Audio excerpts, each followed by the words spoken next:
Hello everyone, Power Platform introduction. What is Power Platform? Microsoft Power Platform is a low code technology.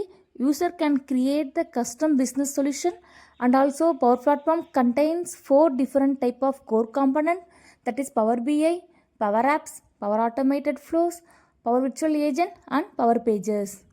Now we'll see we have the three different type of the connectors: data connector, AA builder and the dataverse.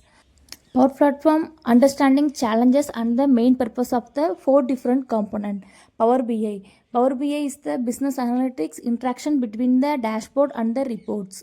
Power Apps, that is the application management. Like we need to develop the model driven app and or the Canvas app. Then Power Automate. Power Automate is the workflow automation. We can able to create the more than one popular application and the services. Power Virtual Agent, that is the connection between the interfaces, that is the services. We have the three different type of the power apps. One is the Canvas app, model driven application and the power portal. So next video we can see one by one in detail. Thank you, bye.